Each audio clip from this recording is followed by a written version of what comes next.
Հենց գյուղացու լեզվով ասած, պետությունը կթու կով չէ եւ կատն էլ անսպառ չէ։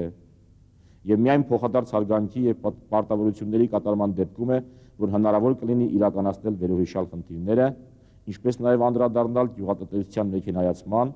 մարզերում եւ խոշոր համայնքներում գյուղմեխանիզացիայի կորպորացիաների ստեղծման խնդիրներին։ Գրեթե պատրաստ է հողային օրենսգիրքը։ Կառավարությունը ձեռնամուխ է եղել հողի շուկայի ստեղծման կարևորագույն խնդրին։ Հայաստանի տնտեսության արդյունաբերության զարգացման նպատակով ստեղծվել է եւ մինչեւ տարեվերջ լիարժեք գործի զարգացման հայկական գործակալությունը։ Պատկերավոր ասած, դա պատուհան է Հայաստանի եւ քաղաքակիրթ մյուս աշխարհի մեջ։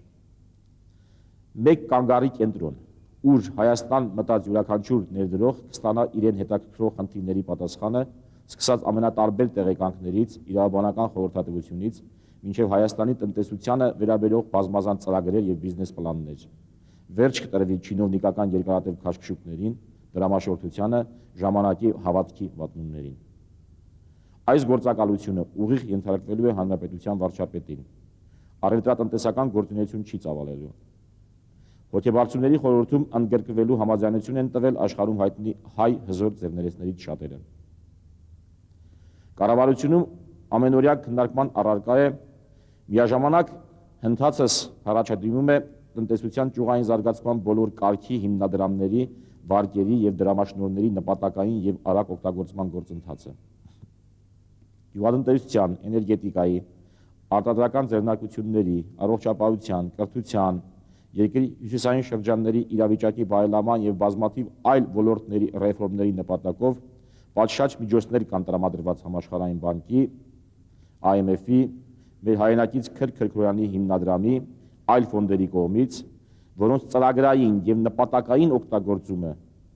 ինչին մենք անկասկած հասնելու ենք։ Արդեն 1999-2000 թվականներին ակնառու կլինի բոլորիդ համար եւ հնարավորություն կտա ֆինանսական նոր ներարկումների։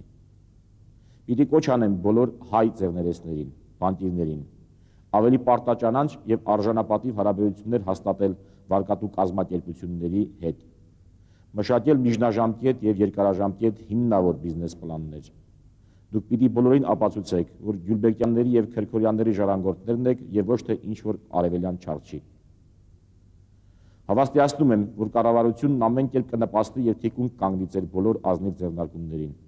Եվ այդ ամենի համար այսպես կոչված կրիշայի կարիք չկա։ Կառավարությունը վարչապետն է լինելու ձեր ձեռնարկումների եւ բիզնեսի պաշտպանն ու հովանավորը։ Միաժամանակ մենք վճռական ենք սեփականաշնորհված ձեռնարկությունների հարկային եւ պայմանագրային պարտավորությունների պարտադիր կատարման հանդեպ։